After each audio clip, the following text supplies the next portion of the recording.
Assalamualaikum warahmatullahi wabarakatuh. Welcome back to Her Season Podcast with me, Teen and Bros, and Sela again.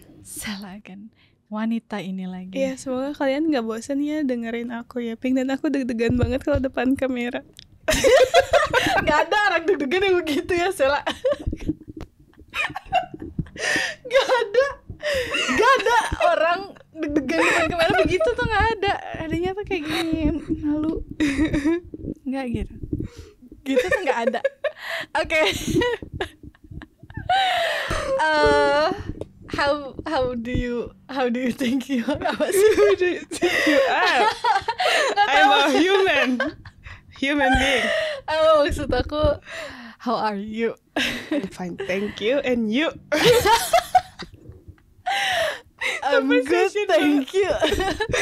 Oke, jadi baik ya hari ini ya, Sela. Alhamdulillah baik. Kalau kamu gimana? Ya, oke.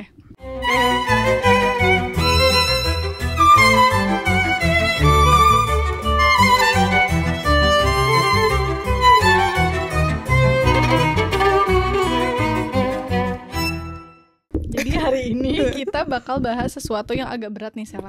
Apa nih? Kita bahas soal sexual assault atau sexual harassment. Terutama kan sekarang lagi ramai banget nih soal pemerkosaan massal 98 Yang Mei. dibantah oleh Menteri Kebudayaan Benar. kita. Itu miris banget ya. Iya. Itu miris banget. Oke, so mungkin aku pengen tahu nih dari point of view-nya kamu. Mungkin kamu tahu sedikit tentang kejadian tersebut. Setahu aku sih ya, dari yang aku baca, kerusuhan 98 itu kan puncaknya ya. Itu tuh sebelum-sebelumnya adalah, maksudnya itu ada rentetannya dulu kan. Oke, jadi bukan satu hari nih si. Iya, karena Oke. kayak ada kejadian kayak resesi, terus mungkin ada pergolakan politik juga. Yes. Baru tuh puncaknya adalah kerusuhan di 98 di 13 sampai 15 Mei kalau gak salah ya kan. Berarti 3 hari tuh ya. Iya. Dan menurut aku ya, kerusuhan itu tuh terlalu sistematis gak sih? Iya. Ada provokatornya pasti kan. Betul. Karena itu terjadi di beberapa kota. Dan itu sangat besar gitu. Benar. Itu terlalu sistematis menurut aku untuk dibantah. Betul. Untuk dibantah ya. Dan mungkin kenapa tidak ada di buku sejarah ya karena buku sejarah yang tersedia untuk anak-anak Indonesia pun yang disebarluaskan di sekolah pun ya itu kayak sejarah Indonesia yang kulitnya aja kali ya. Betul. Belum daleman, belum jeroan, belum paru-parunya, belum darahnya, belum nadinya, belum kotorannya bahkan. Iya, setahu aku kalau kita belajar sejarah di sekolah itu cuman kayak Indonesia ini menganut apa sih gitu, demokrasi, terus kita pernah ada di beberapa fase kayak Orde Lama, Orde Baru, reformasi gitu kan ya. Sistem politiknya. Benar, dan buku sejarah juga. Iya kan, tapi kan di buku sejarah itu kita nggak pernah benar-benar tahu nih di Orde Lama tuh ada kejadian apa aja. Di Orde Baru ada kejadian apa aja. Terus masa reformasi juga ada apa aja kan, kita nggak pernah secara gamblang dan detail ya gitu untuk dikasih tahu tuh ada kejadian apa aja. Dan ini di 98 itu ada kerusuhan massal yang include pemerkosaan dan pelecehan seksual terhadap dan wanita, juga penjarahan ya teman-teman, terutama untuk etnis Tionghoa, benar. Dan itu tidak bisa terbantahkan. Dan itu memang ada gitu case-nya gitu. Dengan pernyataan Bapak Menteri Kebudayaan kita yang meragukan kejadian itu ada tuh, itu melukai nggak sih? Itu sama aja dengan melecehkan sih. Iya. Melecehkan korban-korban pelecehan yang saat itu gitu loh. Itu melukai para korban yang sangat berusaha keluar dari trauma mereka. Exactly. Pernyataan Bapak Menteri kita tuh sangat tidak berempati pada rakyatnya menurut aku. Dan sanggahan terhadap reaksi masyarakat terhadap statement dia itu menurut aku defensif. There's no sorry. Itu kayak cuma defensif yang kayak kenapa bisa berstatement seperti itu ya karena Maksud dia adalah karena mungkin dia tidak ada data segala macam, dan dia memang memvalidasi memang ada pemerkosaan, tapi tidak dengan massalnya, which itu makin blunder. Iya. Itu bikin makin marah kan. Dan maksud aku gini loh, sekelas Bapak Menteri, Betul. masa nggak bisa baca data yang sudah dari dulu disimpan yang ada gitu loh, dari TGPF ya, dari TGPF Tim yang Gabungan Pencari Fakta. benar, dan itu tuh kan didirikan oleh presiden kita Bapak Habibie. Dan itu tidak terbantahkan karena semua data itu orang-orang dari TGPF itu datang langsung ke korban, ke rumah satu-satu gitu loh. Dan kejadian pemerkosaan dan pelecehan itu sudah diakui oleh presiden kita yang menjabat di masa itu kan. Dan pernyataan yang meragukan adanya tindakan kekerasan kayak gitu tuh sangat amat melukai wanita Indonesia. Menurut aku. Jadi gini, kayak aku mikirnya kasus perkosaan massal sebesar itu dan sekejam itu. Bahkan sorry aja, pemerkosaannya tuh bahkan pakai botol, pakai botol dan sampai ada yang meninggal. Itu aja dihilangkan dari sejarah, berusaha untuk dihilangkan dari sejarah, tidak divalidasi kebenarannya. Apalagi dengan kasus-kasus pelecehan sekarang gitu loh. Kita perempuan Indonesia jadinya ngerasa semakin kecil untuk memiliki hak dalam bersuara dan penanganan soal sexual assault ini gitu loh. Sexual harassment ini. Terus Bapak Menteri kita juga pingin bukti kan, bukti apa sih yang ada waktu pemerkosaan massal itu. Gini, maksudnya tuh kayak bukti penjarahan itu pasti ada barang yang hilang. Bukti kerusakan pasti ada bangunan yang dibakar atau apa. Tapi untuk pemerkosaan pelecehan, ya buktinya adalah dirinya, tubuh korban yang tersisa. Dan itu seumur hidup ada di situ. Benar. Dan trauma itu aku nggak tahu sih, itu wanita-wanita yang nggak ada CCTV, nggak ada saksi apapun itu, bentuk bukti apapun itu, karena yang tersisa hanya tubuh korban. Hanya suara korban dan tubuh korban aja yang bisa bersuara sekarang, dan itu dibantah. How could you have the audacity to say that gitu loh. Aku marah banget sih ketika tahu dan denger statement itu, jujur. Itu nggak ada empatinya sama sekali sama perempuan.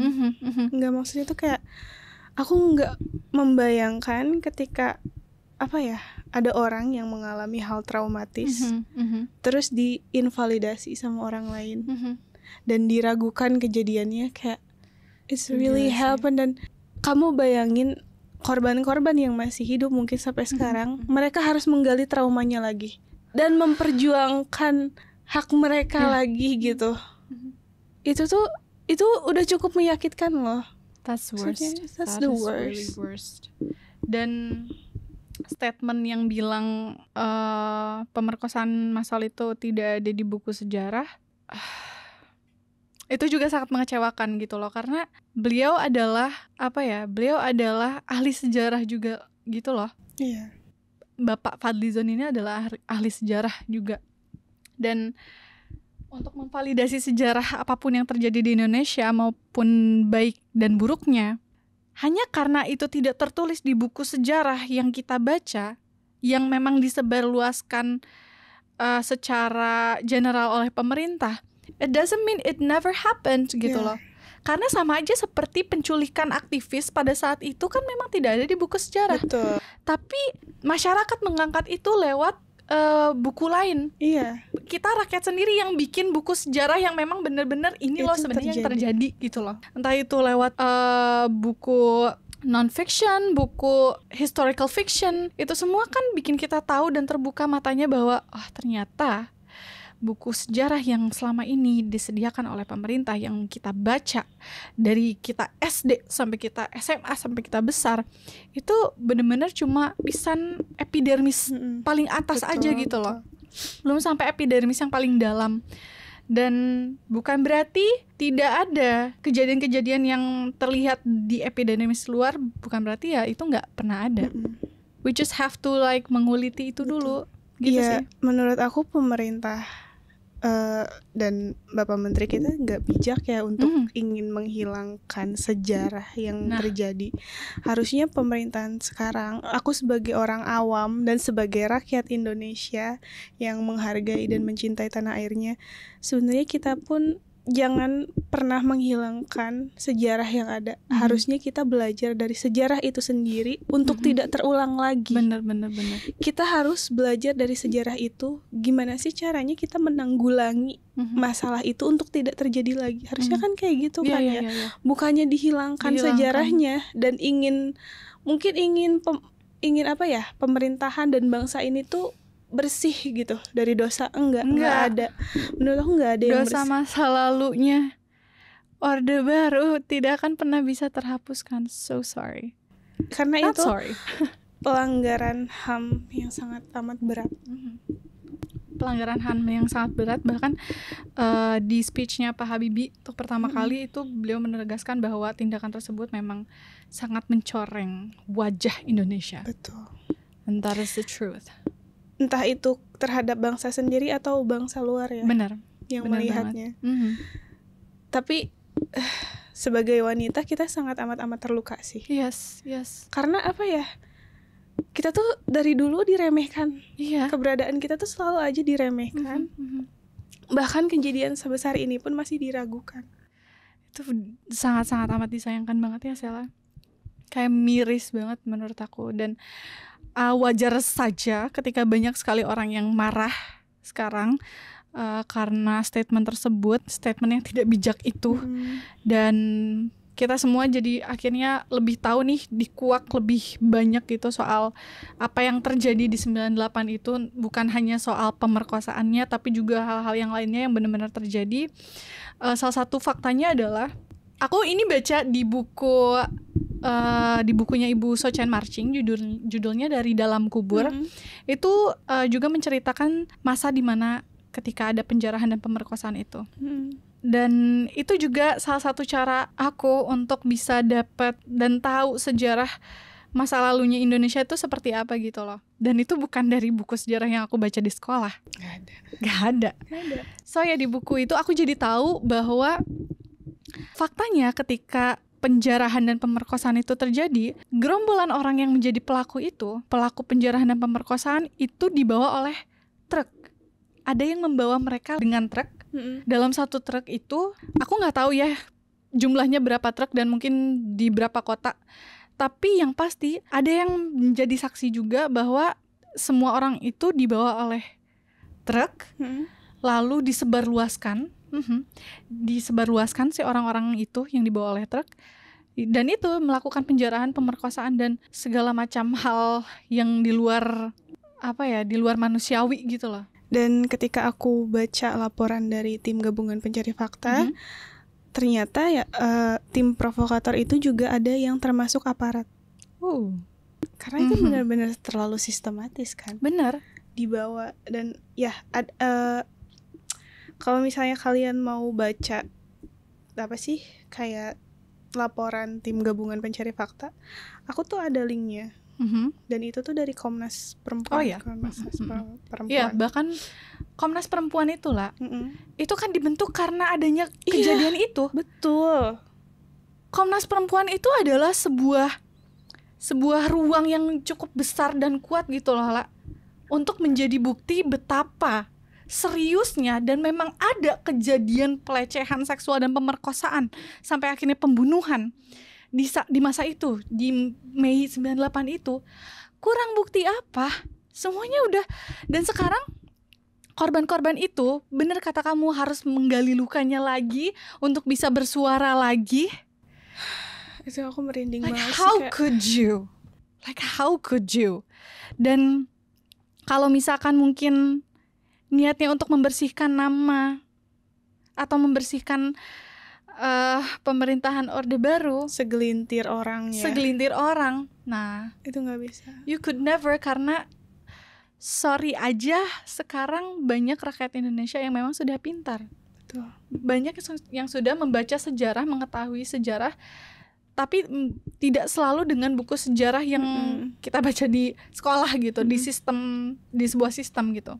Kita baca dari banyak sumber yang terpercaya, yang lebih aktual, yang lebih faktual, yang lebih jujur, dan semuanya itu terbuka gitu loh. Dan itu yang mencerdaskan rakyat Indonesia atas sejarah-sejarah yang lalu kan lah. So if you think that kita bisa semudah itu untuk lupa akan masa lalu Indonesia seperti apa, terutama dengan penjarahan dan semua hal yang chaotic pada saat itu, we cannot.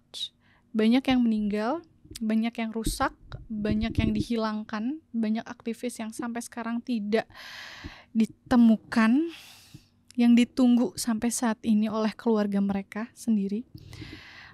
Dan that is really disrespectful. Bukan hanya mungkin soal pemerkosaan aja gitu ya, tapi untuk segala hal yang terjadi pada masa itu. Dan I just questioning gitu loh, karena pada saat itu Bapak Fadlizon ini adalah seorang aktivis lah. Itu dia gitu loh. Bapak kan sendiri yang menyaksikan itu secara langsung. Aku bahkan saat itu belum lahir lah. Kita belum lahir dan we hold to the fact that kejadian itu memang benar ada. Sekeos itu kita tahu gitu loh. And how could you say that after witnessing it with your own eyes? Iya, betul. That does not even make sense to me. That makes me so angry. Maksudnya sebagai orang awam, sebagai wanita yang tahu sejarah wanita lain di masa lalu itu diperlakukan dengan sangat tidak baik aja, itu sangat menyakiti hati aku. Maksudnya itu kayak I'm so sorry that you have been through that gitu loh. Dan mungkin kalau misalnya ada korban yang masih hidup sampai sekarang, kamu harus hidup dengan semua trauma dan jejaknya tuh di badan mereka gitu. Exactly. Because maksudnya aku yang sebagai perempuan yang pernah kena penyintas ya. Kita juga penyintas pelecehan seksual ya guys. Yang pernah kena pelecehan seksual aja aku I don't know how to talk about it. Kayak itu benar-benar affecting my mentally soalnya. Saking mungkin aku pernah hampir kayak apa ya, kena pelecehan yang besar gitu, hampir gitu. Aku tuh kadang kalau misalnya dekat laki-laki yang aku tidak kenal atau apapun itu, aku masih takut ya. Aku bahkan kayak aku marah kalau misalnya ada yang megang aku tuh tanpa izin. Ya gitu, kayak itu sangat, it's literally traumatic ya. Iya, dan membekas banget gitu loh. Dan bekasnya nggak tahu sampai kapan kita bawa gitu loh. Sama aku pun seperti yang kamu tahu, aku juga penyintas sexual harassment, dimana aku lupa tahun berapa gitu ya. Pokoknya saat itu aku lagi ke alun-alun Bandung waktu itu, and then saat itu lagi rame. Aku emang biasa dulu tuh aku sering kabur gitu loh, mencari keramaian because my head is so noisy, dan aku ingin meredam itu dengan keberisikan yang lain di luar sana gitu. Dan aku selalu sering ke Braga dan ke alun-alun Bandung karena rame, dan itu berhasil untuk mendistraksi berisiknya kepala aku. And then at that time kayaknya malam minggu, aku dengan membawa buku dan satu tas aja, and then I'm just walking around alone. Dan kenapa aku bisa berani? Karena emang sebelumnya aman aja gitu loh, nggak pernah ada apa-apa, dan nggak pernah ada kejadian apapun juga. But at that time lagi sedek-sedekan tuh di alun-alun Bandung, penuh banget saat itu di pinggir lapangannya, and then someone grab parts of my body, dan aku nggak tahu itu siapa gitu, karena itu kan desek-desekan gitu ya, kayak padat gitu, dan semua orang terlihat tidak ada yang nggak ada yang bisa aku curigai siapa gitu loh. And then my body just shut down at that time. Terus aku langsung nangis, aku telepon temanku untuk minta jemput, nangis. Aku ingat banget waktu itu aku telepon Anput, nama temanku, aku telepon Anput untuk jemput aku. Dia dari Cibiru kalau nggak salah ke alun-alun Bandung itu lumayan jauh, dia jemput langsung. And sampai saat ini, dari detik itu juga aku nggak pernah ke alun-alun Bandung lagi sampai sekarang. It is really traumatic. Aku nggak bisa lagi ke sana because like how can? Dan saat itu aku tertutup ya lah. Aku udah pakai cadar, udah baju gue udah biasa aja, nggak ada yang gimana. Iya benar. Ya aku juga nggak ngerti sih sama orang yang mungkin kayak kita udah menutup aurat kan ya, terus tiba-tiba dia masih catcalling atau apa gitu kan. Maksudnya tuh kan kayak aturan agama nih dua arah. Benar, bukan cuma harus perempuan aja kita gitu. menutup aurat, mereka menundukkan pandangan. Benar. Menutupnya aurat laki-laki juga kan dengan menjaga dirinya dan menjaga pandangannya. Betul. Ya aku sangat menyayangkan aja gitu loh. Tuntutan untuk menjaga diri hanya untuk perempuan terus. Paham nggak? Dan buat laki-laki ya mereka santai-santai aja. Mereka mau pakai baju apapun sok-sok aja gitu loh. Tapi ini bukan berarti menyudutkan satu gender atau apa gitu. Karena pasti banyak juga laki-laki yang kena sexual assault, sexual harassment. Tapi ya aku sangat menyayangkan aja sih. Dan aku ngerasa mau perempuan pakai baju apapun menurut aku mereka nggak punya, siapapun itu, they don't have the audacity to sexual assault them. Iya, kita memang harus menjaga diri kita. Tapi please educate your son too. And your daughter. Yeah. Maybe. Kita harus mengedukasi diri kita sendiri juga bener banget, tentang privasi kita, tentang privasi orang lain dan batasan-batasan orang lain juga. Apalagi soal tubuh ya, maksudnya itu it's literally triggering me. It's really triggering us banget. Apalagi itu gitu loh yang di masa itu. Di masa 98 itu, karena kasus pemerkosaannya itu bukan yang kayak cuma dipegang doang. Enggak. Maksudnya itu bukan berarti aku mengecilkan itu ya. Dipegang pun, aku pun yang dipegang aja pun traumanya sampai sekarang, sampai bertahun-tahun. Apalagi itu beramai-ramai dan tidak divalidasi sekarang, kayak diinvalidasi gitu. Astagfirullahaladzim. Aku sempat kayak lihat potongan video podcastnya juga dari Ibu Ita ya. Iya, dia sebagai saksi yang melihat dan penyintas juga. Dia kena pemerkosaannya juga dan dia my God. Dan dia penyintas, dia yang kalau misalkan ada korban lagi, dia yang langsung ke TKP, langsung menyaksikan itu. Bahkan ketika 40 menit setelah Ita Marta Dinata dibunuh, beliau, Ibu Ita ini langsung ke lokasi dan yang membersihkan, yang ngurusin semuanya. Betul. Menjadi saksi mata betapa mereka kejamnya masa itu gitu loh. Dan mereka tuh kayak bukan cuma dipegang aja, tapi dirusak. Bagian tubuhnya dirusak. Pemerkosaan, penganiayaan, pelecehan seksual itu. Pembunuhan. Betul.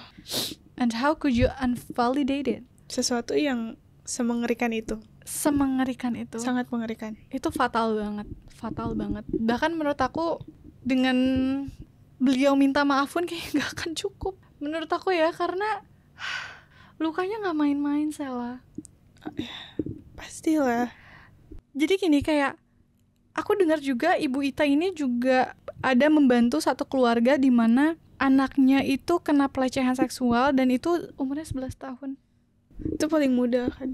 Itu paling muda, dan ibunya juga kena pemerkosaan dan dibunuh. Sela, gimana perempuan itu sekarang? Dia tahu ibunya diperkosa dan dibunuh. Dia juga diperkosa di saat umur 11 tahun. Ibu Ita sendiri yang menangani kasusnya langsung ke rumahnya. Terus sekarang ada orang yang bilang bahwa itu adalah fakta yang diragukan. Itu hanya fiktif belaka. It doesn't make sense. Astagfirullahaladzim. Dunia ini udah banyak istighfarnya, Sela. Ya, astagfirullah. Makanya kayak alhamdulillahnya, karena yang aku bilang tadi, sekarang masyarakat Indonesia ini sudah makin cerdas, makin pintar lagi, udah tahu sejarahnya gitu loh, dan minat literasinya juga tinggi, alhamdulillah kayaknya meningkat gitu. Jadi ketika ada statement-statement seperti itu, penyangkalan sejarah fakta yang memang pernah terjadi di Indonesia, kita langsung angkat suara. Kita langsung angkat suara, like kamu hanya membual gitu loh. You're just membual. Dan apa ya? Ya aku bersyukur sih sekarang masyarakat Indonesia ini semakin suka baca gitu ya, terutama soal sejarah Indonesia. Semakin aware dan semakin berempati ya terhadap bangsanya sendiri. Betul banget. Dan mungkin ini aku bisa saranin buat teman-teman nih, buat diriku sendiri juga. Kalau misalkan memang pengen tahu sejarah Indonesia yang benar-benar sejujur itu dan setransparan itu, mungkin kalian bisa baca buku yang bukan hanya dari sekolah, tapi juga buku-buku yang tersedia sekarang, misalkan buku-bukunya Bapak Pramudia, itu kan dulu dicekal ya. Tapi sekarang kan kita bisa baca itu dengan luas dan lebih, kita punya ruang lah untuk membaca itu dengan bebas gitu. And that's a privilege yang waktu itu masyarakat Indonesia nggak punya. Dan sekarang kita punya gitu loh. Dan itu bisa jadi apa ya? Bisa jadi baju zirahnya kita gitu loh. Kalau misalkan something happen kayak kemarin, ada statement blunder yang kayak gitu, itu bisa kita sangkal dan kita bantah. Betul. Gitu. Dan apalagi buat Gen Z, kita tuh punya banyak metode gitu loh, metode yang menyenangkan untuk bisa tahu sejarah Indonesia. Kalau misalkan mungkin buku-buku sejarah yang non-fiction itu mungkin membosankan. Ya sekarang nih banyak banget buku historical fiction yang tersebar dan banyak yang buat terinspirasi dari kejadian yang pernah terjadi gitu. Iya, seperti Laut Bercerita, mungkin sekarang banyak yang baca banget Laut Bercerita, alhamdulillah. Terus karena itu buku bagus banget. Shout out to Ibu Leila S. Chudori. Dan juga buku Dari Dalam Kubur, itu karyanya Sochen Marching. Itu juga sangat menguak fakta betapa chaosnya Indonesia dulu. Dan juga banyak banget sekarang buku historical fiction yang fun to read, tapi sekaligus kita bisa belajar soal Indonesia lebih banyak lagi. Mungkin itu kali ya. Menurut kamu ya, apa harapan kamu ke depannya untuk para pemimpin Indonesia?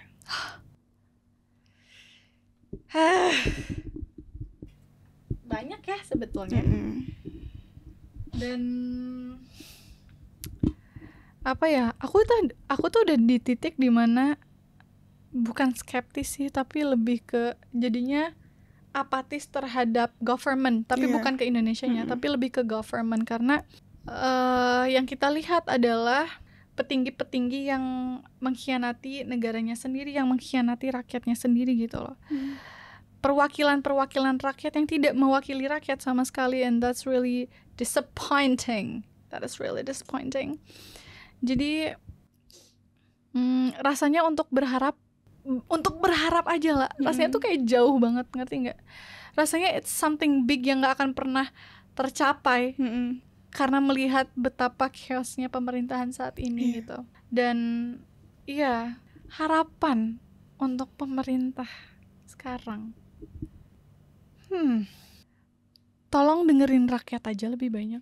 Ya kalau harapan aku sih ya, untuk pemerintah yang sekarang, aku harap pemimpin yang di atas itu lebih berempati lagi terhadap rakyatnya, dan lebih aware lagi lah untuk kasus-kasus yang memang terjadi gitu di rakyatnya. Karena kan landasan negara ini adalah demokrasi gitu, untuk rakyat, dari rakyat, oleh rakyat gitu. Dan tolong jangan menghapus sejarah lagi, karena itu tuh adalah sesuatu yang harusnya kita pelajari dan kita cegah untuk terjadi di masa yang akan datang gitu. Tahu gak sih lah, dengan dengerin harapan kamu barusan, aku sedikit ketawa gitu loh. Karena aku tahu hal kayak gitu tuh, harapan-harapan yang kayak gitu tuh udah jadi angin sepoi buat mereka. Kan didengar. Tapi aku tetap berdoa sih, semoga maksudnya negara ini dapat pemimpin yang benar. Dan maksudnya tuh kayak aku tetap berdoa bahwa orang-orang yang ada di atas nantinya itu tuh punya empati untuk rakyat. Amin. Gue cuma bisa amin doang. Amin. Karena kalau kita berhenti berdoa dan berharap, ya udah kita gagalkan di situ. Iya. Lebih ke hope juga, dan kayak menurut aku salah satu powernya rakyat ya, walaupun memang cuma dianggap angin doang, adalah suara. Tetap bersuara, tetap harus bersuara. Tetap bersuara gitu. Mau didengar atau enggak, kayak kalau kita udah diem berarti ya udah kita kalah. Kayak kesempatan atau chances untuk Indonesia berubah itu juga nggak akan meningkat gitu loh, walaupun kayak cuma 1% doang, kayak it is really matter gitu. Jadi ya ini juga salah satu upaya kita ya untuk bisa terus menjaga sejarah dan menjaga apa ya, Indonesia kali ya. Besar banget ya purpose-nya, gila. Tapi ya ini karena kita benar-benar concern banget sama negara ini gitu ya. Dan ini juga bahasan yang sehari-hari biasa kita obrolin juga gitu loh. Aku sama Sela biasa ngobrolin ini. Dan mungkin ini pertama kalinya kita bawa obrolan kita yang ini tuh ke depan kamera, keluar forum karena biasanya kita di dalam forum aja, bener-bener berdua aja gitu. Kalau misalkan lagi pergi kemana atau lagi di kamar aja kayak ya kita ngobrolin soal Indonesia, soal pemerintahan, soal apa yang terjadi sekarang, dan kita berusaha untuk keep up to date dan concern about this country as we should, right? Karena ya kita mencintai negara ini, kita mencintai tempat ini, dan negara ini tuh sangat indah gitu loh, alamnya, orangnya, jangan sampai dirusak. Tolong please jangan ngerusak alam lagi please. Dan itu buat kepentingan pribadi tuh kayak hell nah. Taking care of our country please. Please. Oke. Berat ya lah obrolan kali ini di episode ini kali berat ini. Banget. Tapi ini semoga bisa bantu teman-teman juga untuk lebih aware soal sejarah Indonesia, terutama fakta soal pemerkosaan 98 itu. Walaupun mungkin kita nggak banyak mengubek faktanya gitu ke sini, dibawa ke depan kamera ini. But yeah, I really hope that kita sama-sama menumbuhkan awareness, menumbuhkan concern terhadap sejarah Indonesia, terhadap Indonesia itu sendiri. And semangat buat rakyat Indonesia karena makin chaos negara ini. Jadi semangat terus, keep speak it out, keep speak up gitu. Dan ada lagi Sela yang udah mau disampaikan? Kalau menurut aku Okay. Dia untuk pemerintah mungkin udah. But kami, aku Tina Rose dan Sela dan juga segenap tim Her Season Podcast benar-benar concern banget soal pemerkosaan dan apapun yang terjadi di 98. We really concerned to that, turut berduka cita dan turut kita concern banget lah ya soal korban-korban ini terutama. And I really hope that itu nggak akan pernah terjadi lagi di masa depan. Tolong jangan pernah. Dan kalaupun misalkan ada penyanggahan sejarah lagi seperti yang dilakukan oleh Bapak Fadlizon, ya kita siap untuk bersuara lagi gitu loh. Sampai berbusa pun gue siap gitu. Sebagai rakyat Indonesia ya. Sampai berbusa pun kita siap insyaallah. So thank you so much Sela buat nemenin aku di episode kali ini yang berat ini dan juga makasih buat teman-teman yang udah dengerin dari awal sampai akhir, willingly to hear us, listen to us with open heart and when open mind. Jangan lupa untuk like, subscribe, and comment. Terus juga nyalain notifikasi biar kalau misalkan kita upload video baru langsung ada pop di notifikasi dan kalian bisa langsung tonton. So see you guys in the next episode of Her Season Podcast with me, Tin and Rose, and Sela. Bye-bye. Assalamualaikum. Salam.